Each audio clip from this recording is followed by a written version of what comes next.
Alhamdulillah nasta'inuhu wa nastaghfiruh wa na'udzu billahi min shururi anfusina wa min sayyiati a'malina may yahdihillahu fala mudilla lahu wa may yudlilhu fala hadiya lahu asyhadu an la ilaha illallah wahdahu la syarika lahu wa ashhadu anna Muhammadan abduhu wa rasuluh la nabiyya ba'dah.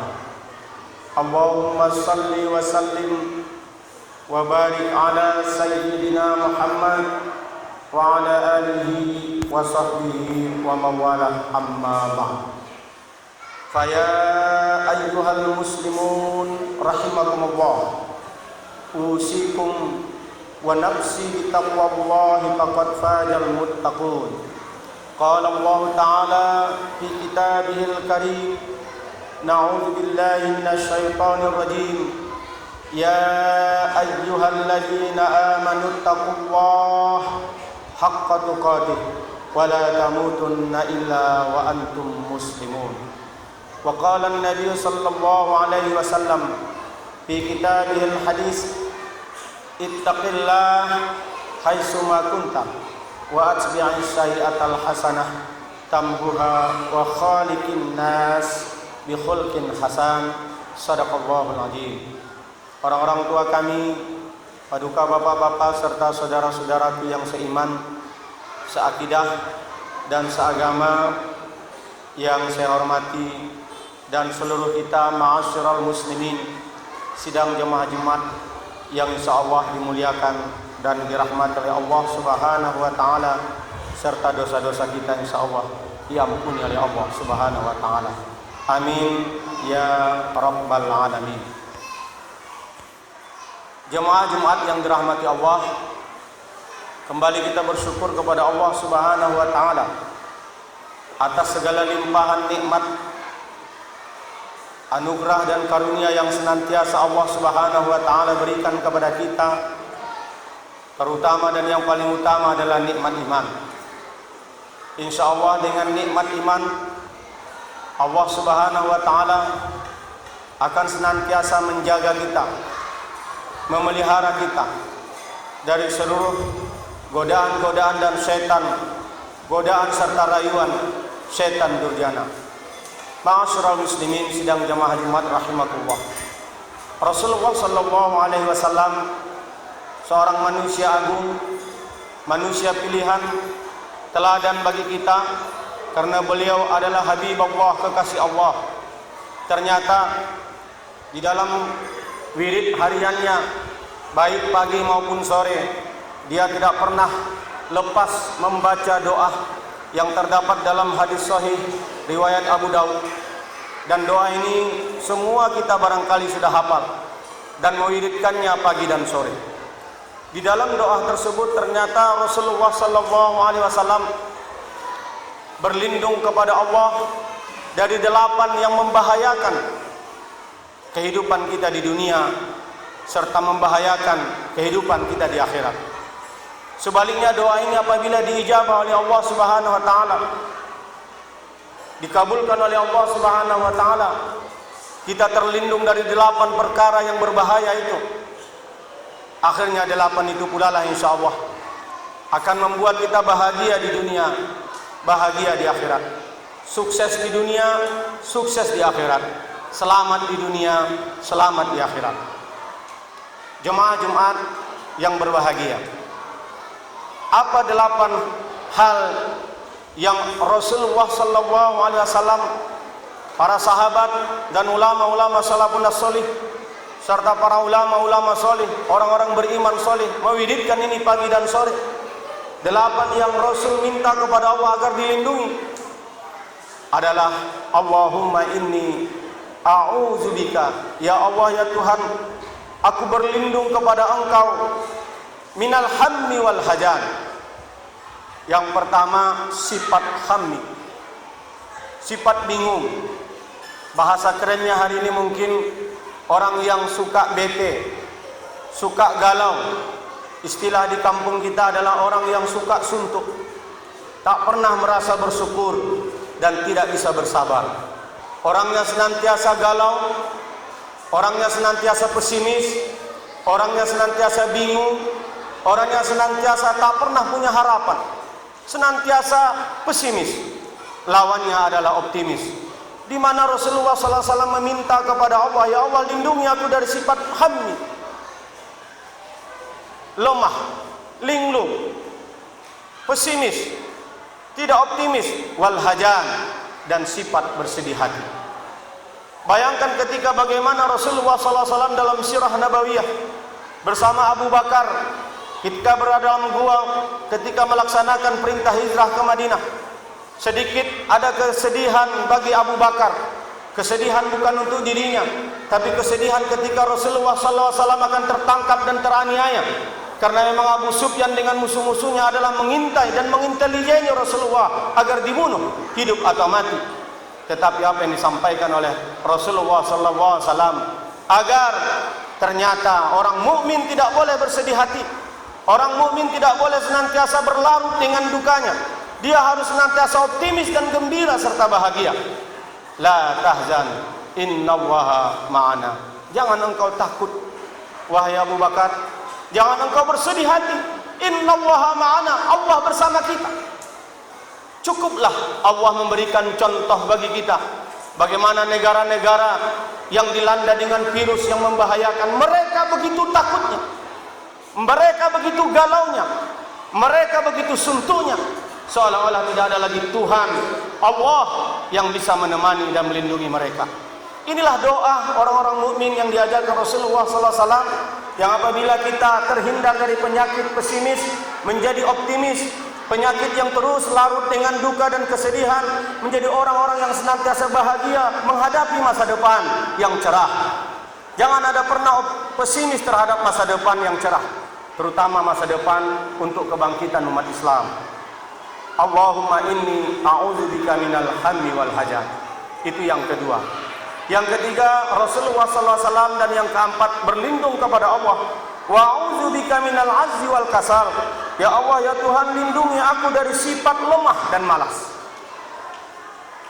Orang yang lemah pasti tidak kuat. Orang yang malas pasti tidak rajin. Kunci dari kesuksesan kita di dunia dan kesuksesan di akhirat adalah yang pertama, jangan menjadi orang yang lemah, tapi haruslah menjadi orang yang kuat. Orang mukmin bisa jadi fisiknya lemah, tapi semangatnya kuat.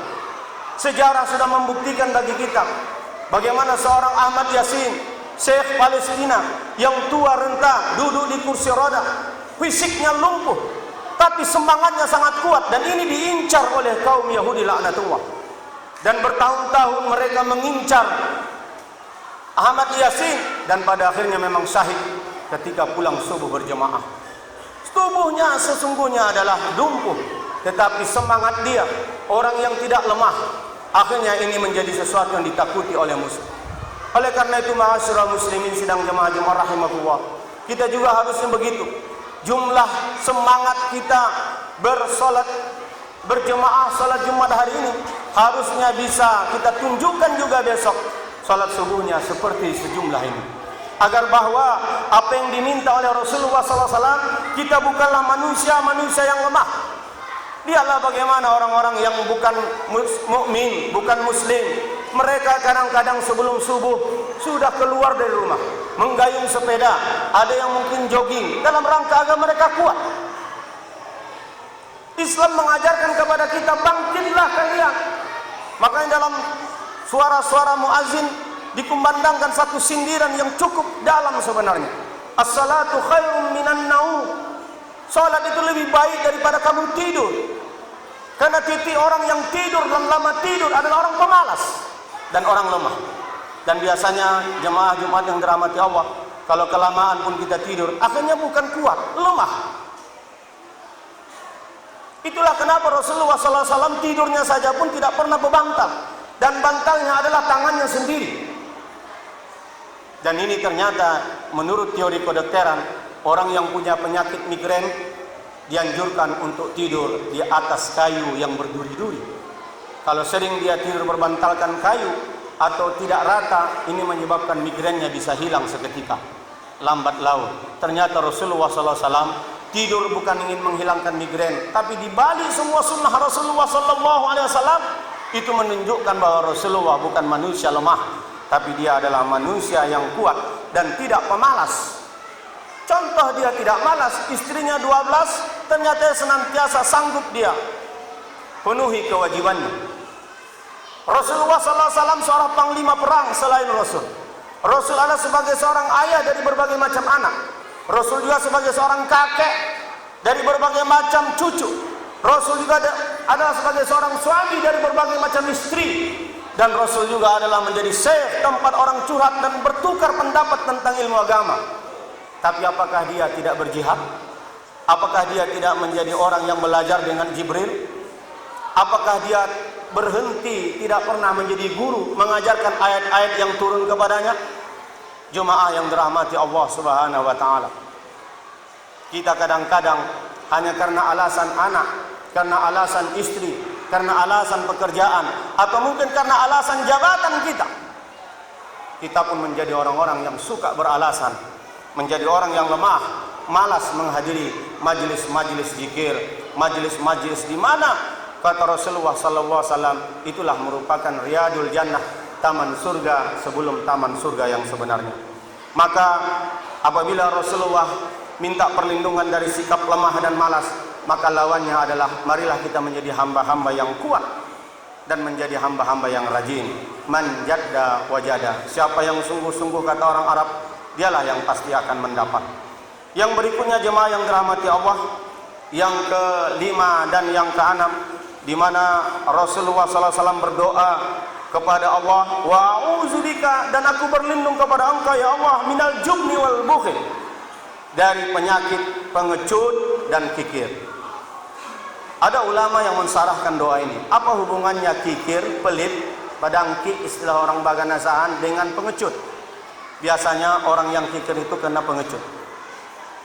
Kalau orang yang malas bersedekah, malas berinfak, malas bayar zakat, karena dia pengecut dan dia sangat takut hitung-hitungannya tentang hartanya. Ada uangnya 100.000, kalau dia keluarkan untuk infak 10.000, dia hitung, berarti berkurang menjadi 90.000. Nanti bagaimana? Akhirnya dia pengecut. Seolah-olah tidak ada lagi jaminan rezeki dari Allah Subhanahu wa taala.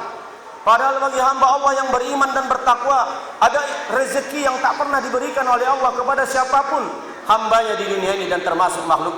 Wa may yattaqillaha yaj'al lahu makhraja wa yarzuqhu min haitsu la yahtasib. Benar, kita beriman dan bertakwa bukan cari rezeki, tapi Allah menjamin bagi hamba-hamba Allah yang beriman dan bertakwa rezeki yang diberikan oleh Allah dari hal yang tak diduga-duga. Rezeki yang kita duga itu insya Allah adalah sesuatu hal yang biasa. Seorang anggota dewan misalnya sudah tahu berapa gajinya minggu depan, itu hal yang biasa. Khotib sebagai seorang guru sudah tahu berapa rezeki bulan depan, itu hal yang biasa. Sang nelayan sudah tahu berapa tangkapan ikannya diprediksinya besok, dia tahu dia. Tetapi bagi orang beriman dan bertakwa, dia berikan rezeki yang sangat dahsyat dan fantastis. Itulah rezeki yang tak diduga dan tidak bisa kita prediksi. Itu hanya diberikan oleh Allah kepada hamba-hamba Allah yang beriman dan bertakwa. Jadi janganlah menjadi hamba-hamba yang pengecut. Akhirnya dengan pengecut dia kikir. Bayangkan ketika Rasulullah memutabaah para sahabat, siapa yang pagi hari ini sudah menyumbangkan hartanya di hadapan Allah? Ternyata Umar dengan penuh semangat mengatakan bahwa saya Rasulullah sudah menyumbangkan harta separuh untuk dakwah. Ternyata Abu Bakar mengatakan, ya Rasulullah, aku seluruh harta telah kusumbangkan. Wahai Abu Bakar, apa yang kau tinggalkan? Allah dan Rasulnya. Itulah Abu Bakar, seorang sahabat yang tidak ada satupun sahabat yang lain mampu melindihi amalan solihnya. Maka wajarlah dia menjadi khalifah yang pertama. Karena Abu Bakar juga ada termasuk sahabat Rasulullah SAW yang nyaris tak pernah punya masa lalu di zaman kejahiliahan. Makanya Abu Bakar juga lah menjadi hamba yang betul-betul dibayar oleh Umar menjadi khalifah pertama setelah pengganti Rasulullah SAW. Jemaah yang dirahmati Allah, kenapa sampai Abu Bakar rela menghabiskan semua hartanya sampai Rasul pun heran, apa yang kau tinggalkan lagi wahai Abu Bakar? Allah dan Rasulnya. Ini adalah orang yang tidak pengecut. Ini adalah orang yang sesungguhnya tidak kikir. Adakah di antara kita masih menghitung-hitung harta kita, sehingga ketika ingin menafkahi saudara-saudara dekat kita, nenek kita, atuk kita, kemanaan-kemanaan kita, saudara-saudara orang rumah kita, apabila menunggu momentum ketika zakat kita keluarkan? Nauzubillah, summa nauzubillah min dzalik.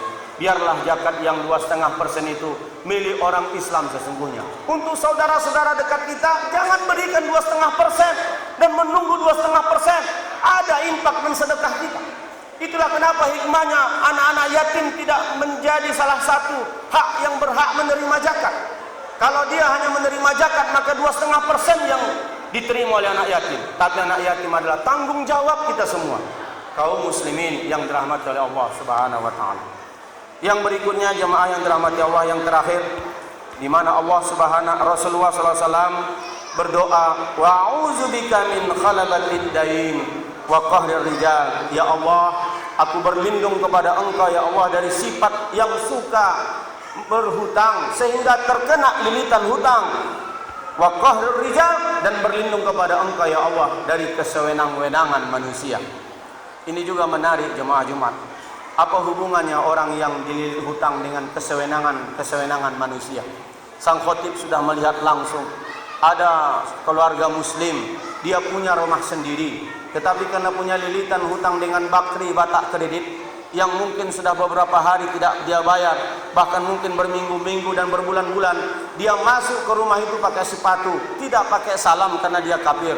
Dia tunjuk-tunjuk orang yang ada di rumah itu, padahal yang dia tunjuk itu adalah orang yang memiliki rumah itu, tapi tidak bisa bilang apa-apa. Kenapa? Karena terlilit hutang, jemaah yang dirahmati Allah. Negara yang begini besar pun tidak akan punya kekuatan apa-apa kalau ternyata hutang di sana sini. Negara luar memasukkan sampah ke negeri kita, kita tak bisa bilang apa-apa. Kenapa? Karena kita sudah disewenang-wenangi oleh manusia karena lilitan hutang. Betul, dalam Islam berhutang boleh, tetapi mencari lahan-lahan hutang, apalagi hobi berhutang, ini dilarang. Ditambah lagi kalau berhutang dengan cara yang haram, di mana Allah Subhanahu wa taala dalam surah Al-Baqarah sudah jelas menegaskan kepada kita pada ayat 276, yamhaqullahu riba wa yurbis sadaqat wallahu la yuhibbu kulla kafarin asim. Allah memusnahkan riba dan menyuburkan sedekah, dan Allah tidak menyukai setiap orang yang tetap dalam kekafiran dan senantiasa berbuat dosa. Jemaah Jumat yang dirahmati oleh Allah Subhanahu wa taala, hindarilah berhutang dengan cara riba ini, karena dosanya sangat luar biasa. Di dalam sebuah hadis yang diriwayatkan oleh Imam Ahmad dan Al-Baihaqi, sepakat ulama hadis ini sahih. Rasulullah SAW bersabda, dirhamu riba ya'kuluhur razulu wa huwa ya'lamu asyaddu min sittatin wa salasina janiyah.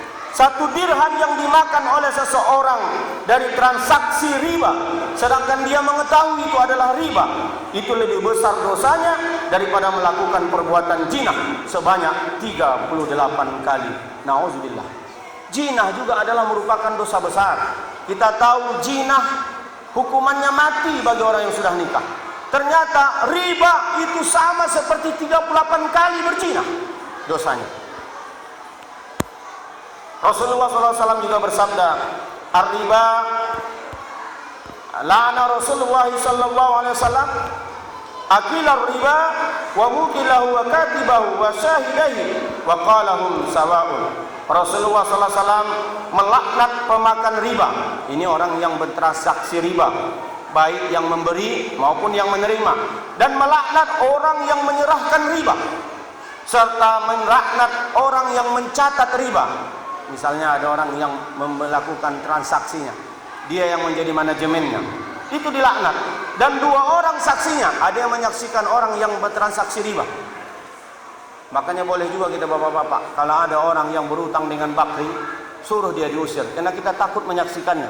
Kalau kita menyaksikannya dan tidak kita cegah, sama kita termasuk orang yang dilaknat oleh Allah dan Rasul. Nauzubillah summa nauzubillahi min dzalik. Ma'asyiral muslimin, sidang jamaah Jumat rahimakumullah. Dalam hadis yang terakhir juga disampaikan oleh Rasul, ar-riba salasatu wa sab'una baban aisaruha mislu ayyam kihar ruzulu ummahu. Riba itu ada 73 pintu dosa. Yang paling ringan kata Rasul, dosa dari melakukan riba adalah semisal dosa seseorang yang menjinahi ibu kandungnya sendiri. Nauzubillah. 73 pintu dosa riba. Dan yang paling ringan kata Rasul adalah orang yang semisal menjinahi ibu kandungnya sendiri. Itulah dosa riba. Dan sepakat para ulama dari berbagai macam sumber kitab mengatakan ribalah salah satu dosa besar yang didatangkan oleh Allah sudah di dunia maupun di akhirat. Jadi orang yang pelaku riba, azabnya bisa bukan hanya mendapatkan azab di akhirat, tapi di dunia sudah dibalas oleh Allah Subhanahu wa taala. Beda mungkin dengan dosa-dosa yang lain, bisa jadi mendapatkan teguran di dunia, teguran di akhirat. Tapi bisa jadi di dunia dia tidak mendapatkan teguran, di akhirat dia mendapatkan azab. Tapi riba sepakat para ulama karena dosanya begitu dahsyat juga mendapatkan teguran langsung di dunia dan juga mendapatkan teguran di akhirat. Setidaknya transaksi riba tidak akan mendatangkan keberkahan. Begitu juga lah negeri kita ini. Barangkali mungkin tidak payah dapat barokahnya karena mungkin kita terlilit dengan hutang-hutang riba ini. Dan kita juga masyarakat sudah masuk riba. Bukan lagi sekarang yang masuk itu adalah hal-hal yang baik ke kampung-kampung kita. Selain kampung-kampung narkoba yang sudah merajalela, tetapi juga di kampung-kampung kita sudah terjadi kampung-kampung yang transaksi riba. Ada sedikit pergeseran yang mudah-mudahan tidak di Bagan Asahan ini, di daerah lain. Kalau dulu mungkin yang datang ke kampung-kampung kita bertransaksi riba itu adalah orang kafir yang menawarkannya ke orang Islam. Hari ini ternyata orang Islam dengan orang Islam itulah menjadi sebuah sarana dan prasarana mereka cari modal hutang piutang. Padahal kalau kita lihat kenapa pala mereka bertransaksi riba, pada dasarnya sebenarnya bukan miskin-miskin kali. Bisanya mereka makan. Bahkan orang yang itu waktu berjualan, berniaga, ada jual lontong, ada jual miso. Tetapi kenyataannya tetap menjadi hobinya untuk tutup lubang, gali lubang, tutup lubang, gali lubang. Inilah jemaah yang dirahmati Allah, mudah-mudahan 8 yang membahayakan ini apa yang didoakan oleh Rasul sehingga Allah menghindari Rasul dari 8 yang membahayakan ini juga terhindar dari kita. Begitu juga sebaliknya apabila ke-8 hal bisa hadir di tengah-tengah kehidupan kita. Yang pertama, kita menjadi hamba yang senantiasa optimis, tidak pesimis, orang yang senantiasa bahagia menatap masa depan dan tak berlarut dengan sedih. Orang yang senantiasa kuat dan tidak menjadi orang yang pemalas tapi menjadi orang yang rajin. Orang yang senantiasa berani dan tidak menjadi pengecut serta menjadi orang yang pemurah bukan menjadi orang yang kikir.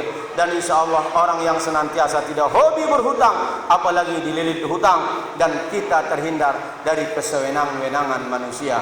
Barakallahu wa lakum fil Qur'anil Karim wa nafa'ani wa iyyakum bima fihi minal ayati wa dzikril hakim. Aqulu qawli hadza fastaghfiruh innahu huwal ghafurur rahim.